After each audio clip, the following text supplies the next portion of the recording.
That's the Laura. Where's yours, Laurie? Need to brush it against the nap.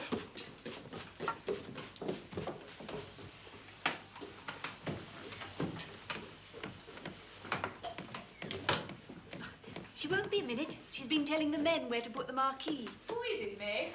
Oh, Kitty. She wants to speak to Laura. I thought perhaps the lily lawn. Wouldn't that do? Ah, I don't fancy it. Now, with a thing like a marquee, miss, you got to put it where it'll give you just a bang slap in the eye, if you follow me. I see. Well, the band's going to be down there. Oh, I got to have a band, are you? Only a very small one.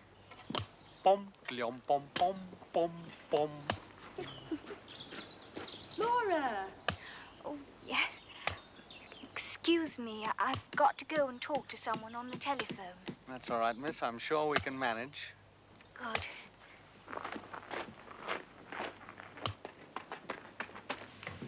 Hey, up, girl, what's the hurry? Oh, Meg said there was a... Hey, could you give a squiz at my coat before the party?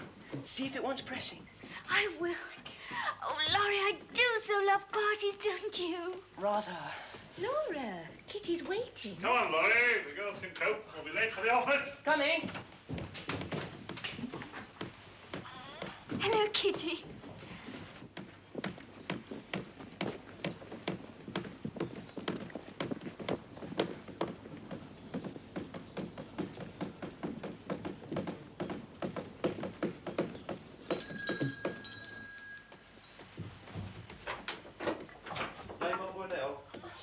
What is it, Sadie?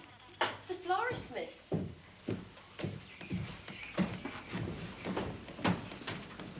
Laura, tell her she's to wear that darling hat she wore last Sunday. She wants to come early to help Mother. Well, I suppose she can. There won't be much for lunch. Miss? Mother says you're to wear that hat you wore last Sunday. Yes, of course. If you don't mind the crusts and broken meringue shells. Do. Bye-bye. Oh, these lilies. Oh, Sadie, it can't be. Must be a mistake. Oh, Sadie. Is that my lilies, Laura? Yes. Are they canna lilies? Yes. Then they're the ones I ordered. But so many. Nobody ever ordered so many. But I did, darling. I said to myself, for once in my life, I shall have enough canna lilies. The garden party will be my excuse. Hans, tell Mother and Miss Laura I want them here this instant. Yes, Miss Josie. Meg, we must try how the piano sounds from here in case I'm asked to sing this afternoon. You won't be with the band. I might be. Oh, please, Meg. Let's try over This Life is Weary.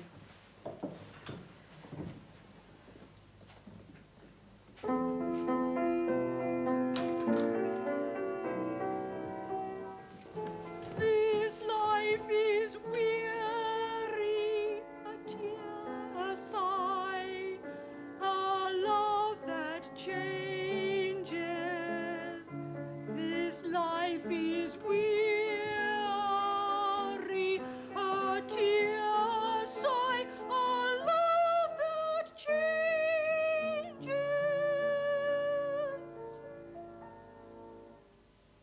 And then goodbye.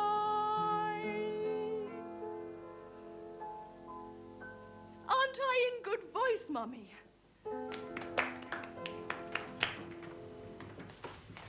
If you please, ma'am, the cook says, have you got the flags for the sandwiches? The flags for the sandwiches. I think so. Sadie, tell cook I'll let her have them in 10 minutes. Oh, Mother, you haven't. Have you? I've got the names somewhere.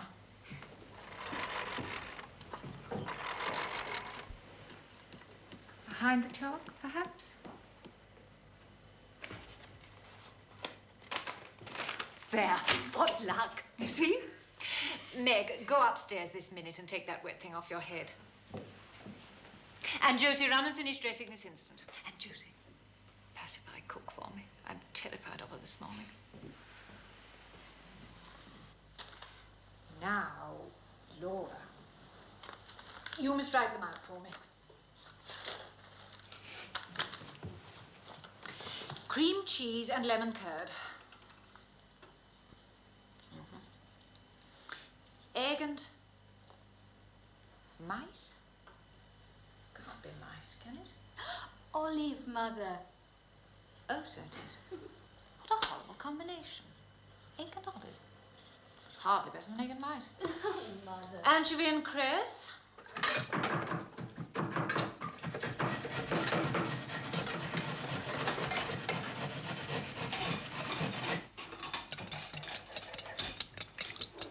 I've never seen such exquisite sandwiches. How many kinds did you say? 15? That's right, Miss Josie. Well, cook, I congratulate you.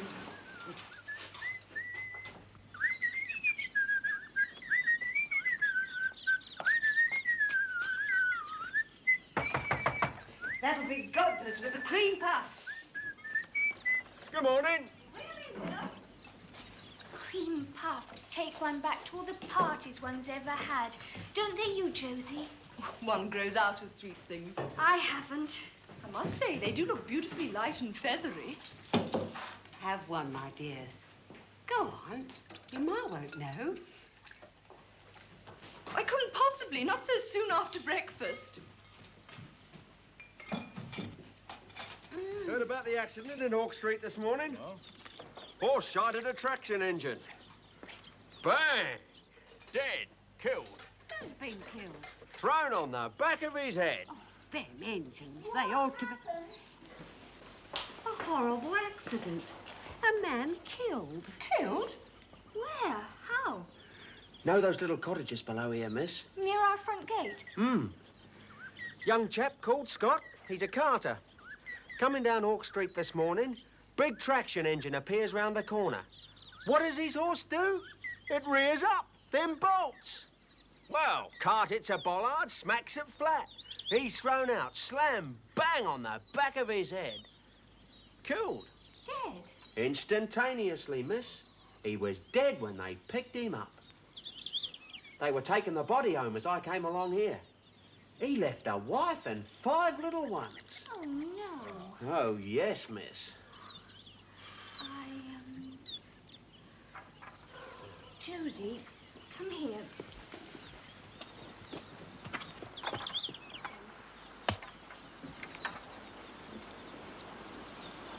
How are we going to stop everything? Stop what? Oh, the garden party, of course. The party? Oh, my dear Laura, don't be so absurd. Well, how can we do anything of the kind? Nobody expects us to. We can't possibly have a garden party with a man dead just outside our front gate. He's not dead just outside the front gate. Don't be so extravagant, Laura. Those cottages are in a little lane by themselves. There's a whole road between us and them.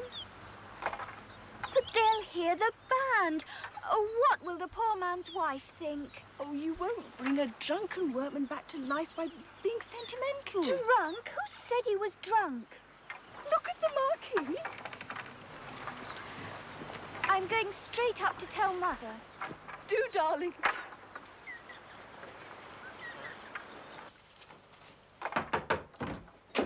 Mother, a man's been killed. Not in the garden. Oh, no, no. But listen. My dear child, use your common sense. It's only by accident we've even heard of it. If someone had died there normally, and I can't really understand how they keep alive in those poky little holes.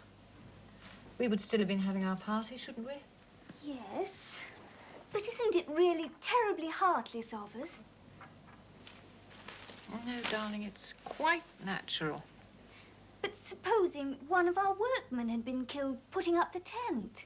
The tent would still have gone up, Laura. Such people are different, darling. But she'll hear the band. Darling, my child. The hat is yours. It's made for you. It's much too young for me. I've never seen you look such a picture. Look at yourself.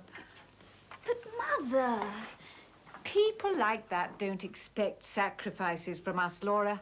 And it's very selfish of you to spoil everybody's enjoyment as you're doing now.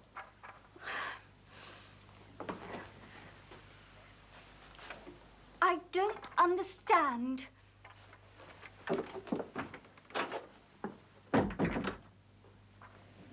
Perhaps I was being extravagant. I'll have to think about it after the party's over.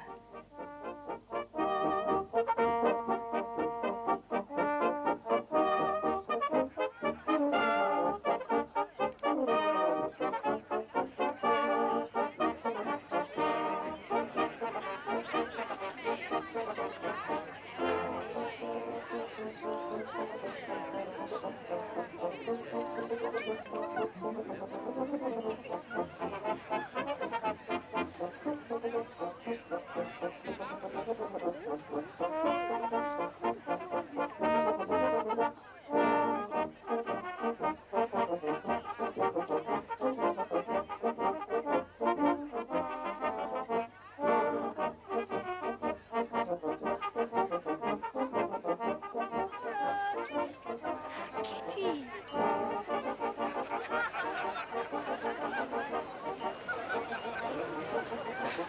Dear, they too like frogs for once.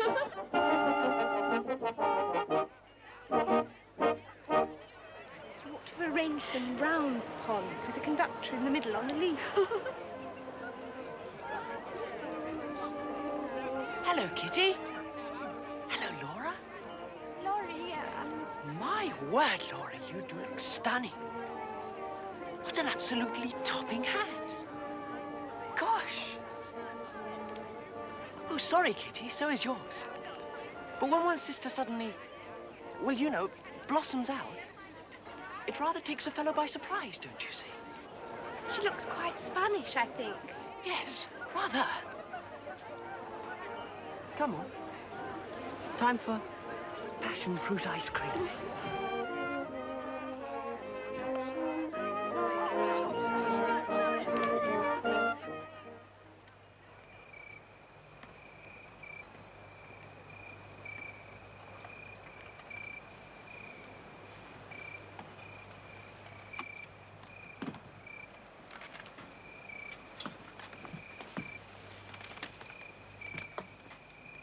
They're a more delightful garden party. Thank you so much. Greatest success. splendid music.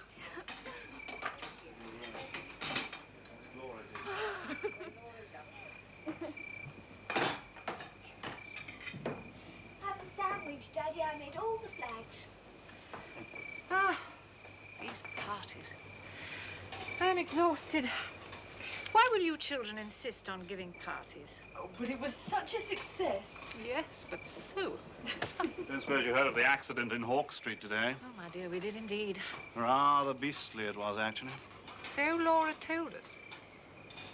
She nearly ruined the party, insisting we put it all off.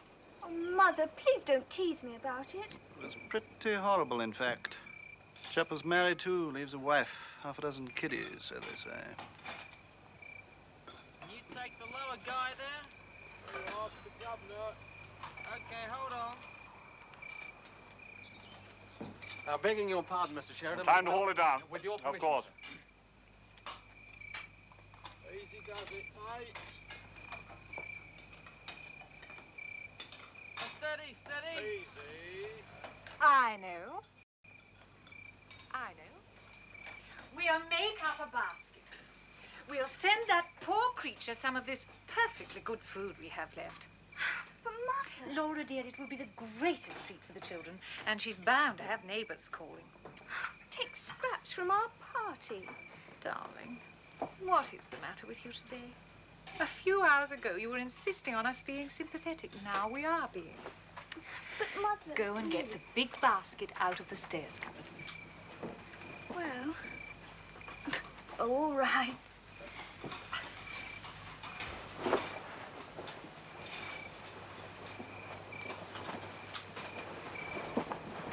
Josie, dear, give me a napkin.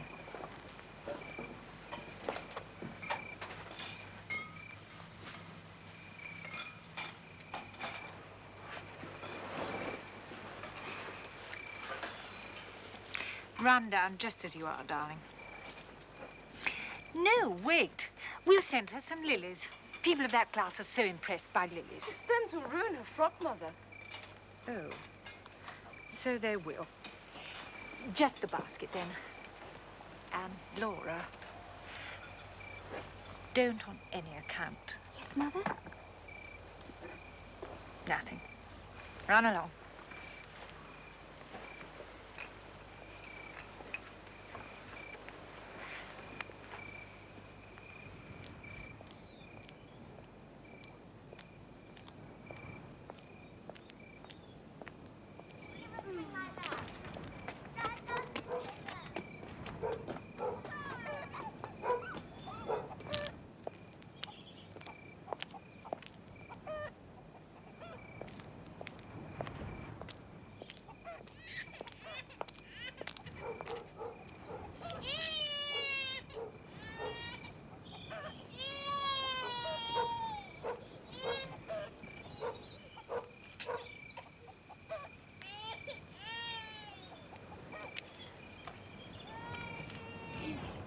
Is this Mrs. Scott's house? There is, my lass.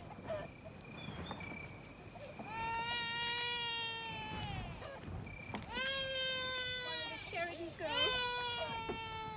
Help me, God.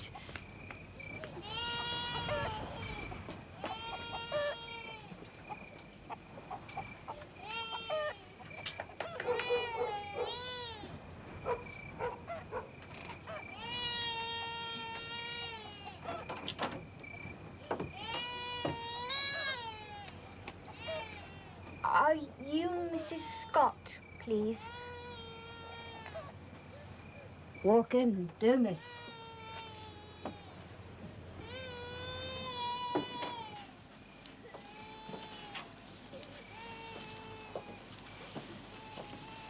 It's a young lady. I'm her sister, miss. You'll excuse her, won't you? Please, don't disturb her.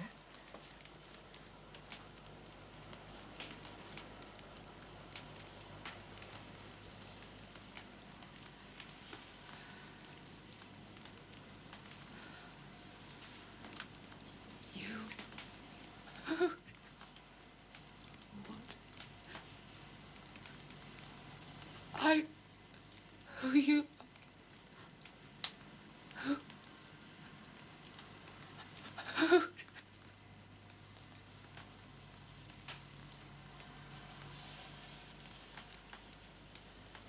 It's all right, dear.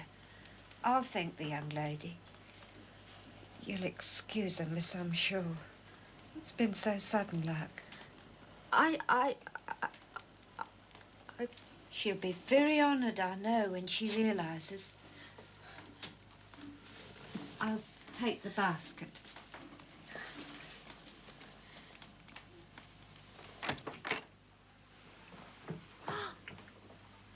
You'd like to look at him, would you? Don't be afraid. He looks a picture. There's nothing to show. He looks so content. They're always the same once they're cleaned up and laid out. I thought... It's the peace of God, dear. Yes. Forgive my hat. It's a lovely hat. It was for our garden party. I must...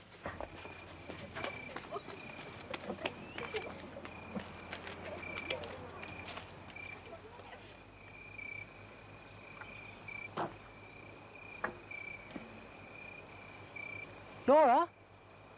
Is that you? Laurie, yes. Oh, Laurie. Yeah, you have. Mother was getting anxious. Was it all right? Yes, quite all right. I say, you're not crying, right? No. You are. You were so beautiful. Don't cry.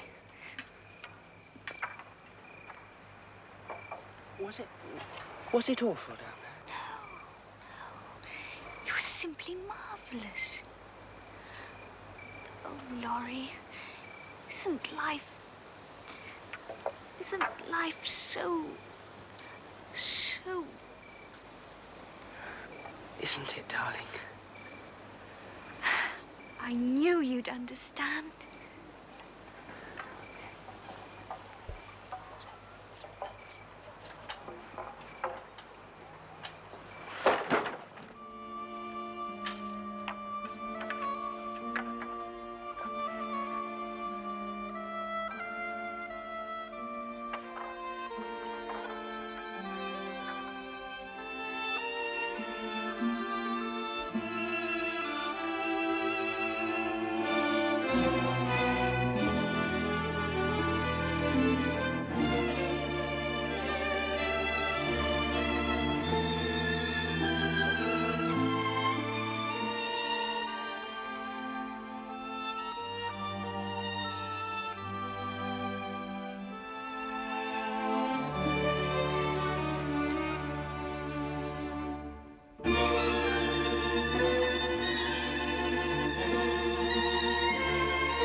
I first met Katherine Mansfield in 1903 at Queen's College, Harley Street.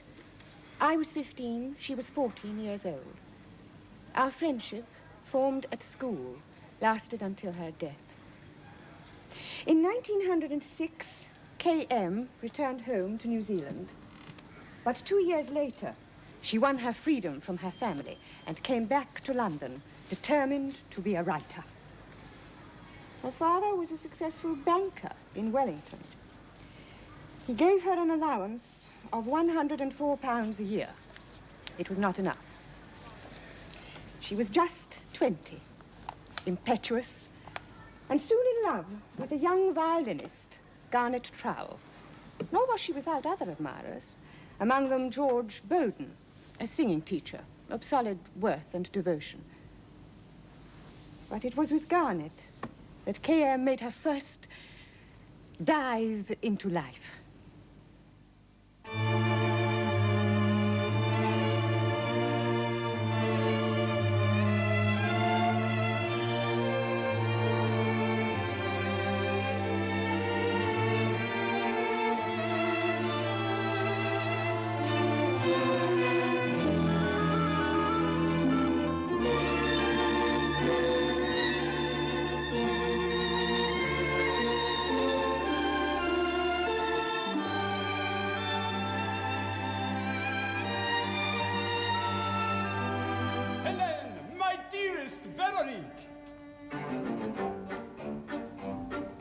Now a little story is ended, and there's nothing to explain. Kindly fortune has befriended Veronique, who is now Helene. She has managed to discover perfect happiness, you see.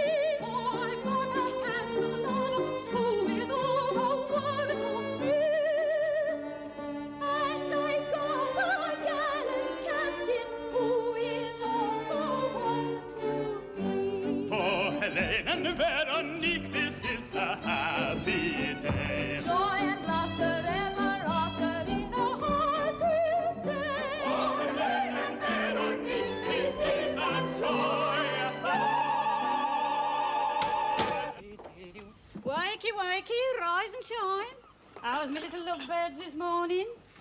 Beautiful day. Here, your band leader's got a cheek. You're all called for 11:30. Never heard of such a thing, especially when you show in Saturday. Oh, we're going on to Manchester. Cancelled. You're not breaking even. Pity, really, because it's a lovely show. I always cry at Veronique. Lovely. Well, come on, jump about. Your legs will get hard. Miss Green, hurry up in that lavvy. There's others waiting with legs plaited. Ooh. Ooh. Katie? I felt, ooh, garlic. You couldn't be. I could be, couldn't I? Oh, Katie. Better. Funny nose. Did you hear what she said? We finish on Saturday. Isn't that good? We can go back to London. Marvellous.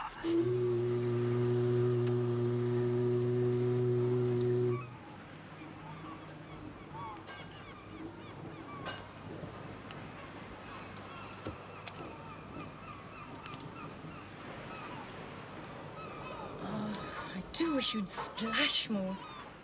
Use a spoon, really dig in. You taste the metal. I don't. I enjoy dipping slowly. Taste if the yolk runs Oh, over. garnet. I can't help how I feel. Nor can I. Is that another letter from Bowden? Yes, he's devoted to me. Oh, Giorgio Bowden, nome di lui si amato. I thought I recognised the writing. Are you looking at the other side? No. Because if you're beginning I to saw try... the envelope. I was You're it. very particular about getting sticky with egg, but you can get sticky with people, quite. Katie, what's the matter with you? I don't know. Oh, well. Thank goodness we finish on Saturday. We won't be able to, back home at my parents', you know. We can get a flat. What with? We won't be earning. I've got an allowance. I can do my recitations at parties. Sleeping together, how tired you were, how warm our room, how the firelight spread on the walls and ceiling on great white beds. Is this about us?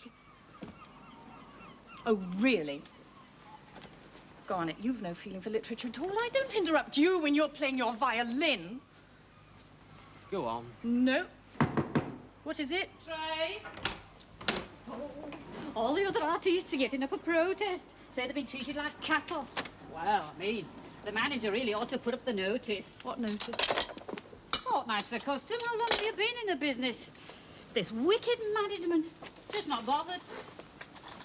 Your fellow artists, oh, they're up in arms.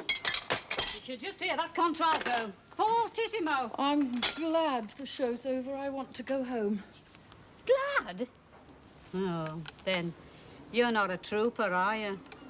Oh, dear. Don't you let on to the others. They'll be furious. You're not a trooper. You're not a trooper.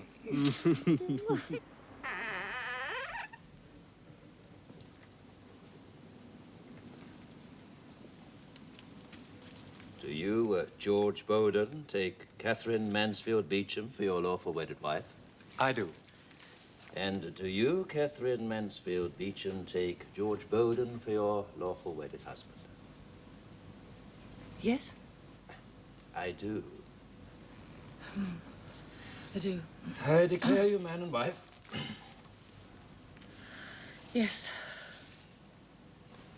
It is now customary for the parties to embrace. Yes.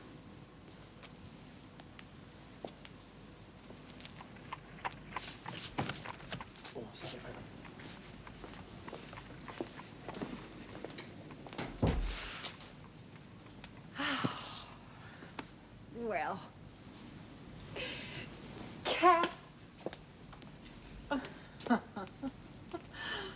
First, we must give your dreadful hat to the chambermaid, mustn't we? It's not at all suitable for a girl about to be married. No, Mother.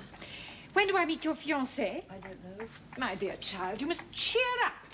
Your father won't necessarily oppose your marriage. Not if I find Mr. Bowden suitable. Oh. And I think I probably shall, since it is, after all, my daughter who has chosen him. Though your letters did perturb us, darling. He seems to lack background. Cass. Cass! Are you ill? No. Oh. You've been worrying, haven't you? That's what it is. Well, you mustn't. I'm here now, and I'm sure I shall like George. It's too late to like him, Mother. Or dislike him. I married him in March. Don't be absurd. I did, and I left him. I left him the next day. Okay. I didn't tell you because I couldn't. If I'd telegraphed the boat, it wouldn't have turned round, would it? Just because of my stupidity. And you'd have... Oh, Mother, I'm sorry. I'm sorry. George did love me, but I couldn't. I just couldn't love him.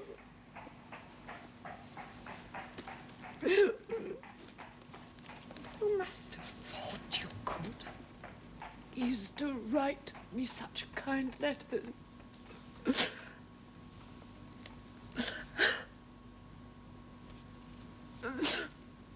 So, you're a unmarried woman. I don't know what I am. I can't sleep. I have to take Veronal to sleep. I'm so afraid of the dark. I never used to be. I get so frightened I can't sleep. You'll be safe here with me, darling. Yeah, but Leslie and I've got a flat in Maida Vale. So you say.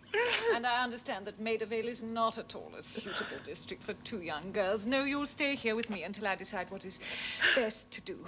Especially as I am not in any way convinced that Leslie is the right influence for you. Mother, Leslie's my only friend. Exactly, darling.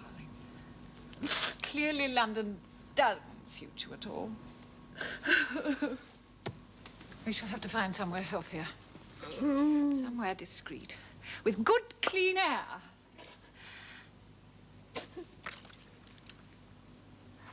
Bavaria, perhaps. I can't go to... Darling, I shall decide what is best for you. But I don't like anything German. Oh!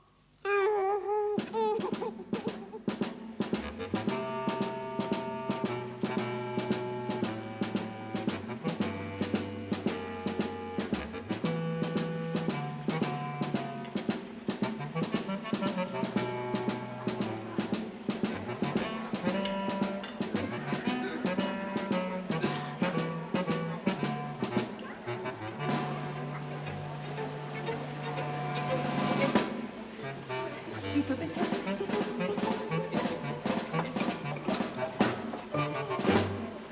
You do not know what is your husband's favorite meat? I'm afraid I really don't.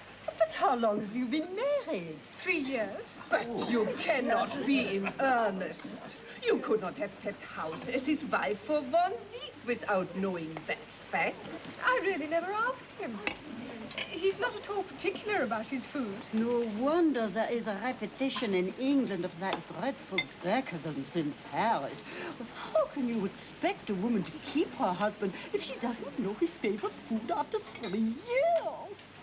Ah, bread soup. That is what I need. My magen has not been in order for several days. Oh, that's... And the right consistency. I am a good cook myself. How interesting. Oh, yes. When one is not married, it is necessary. As for me, I have had all I wanted from women without marriage. Now, at 9 o'clock, I make myself an English breakfast, but not much. 4 slices of bread, 2 eggs, 2 slices of cold ham, 1 plate of soup, 2 cups of tea. But that is nothing to you English trenchermen, yes? All I ever have is a cup of coffee. Impossible. All English eat enormous breakfast. It is a known characteristic of that nation. You don't really eat so much. Soup and baker's bread and pig's flesh and tea and coffee and stewed fruits and honey and eggs and cold fish and kidneys and hot fish and liver. Certainly. I myself have seen it. When I was living in a hotel in Leicester Square. It was a good hotel, but they could not make tea. Now, that's one thing I can do. I make very good tea. The great secret is to warm the teapot. Warm the teapot. What do you warm the teapot for? Ah, that's very good. One does not eat the teapot, I suppose.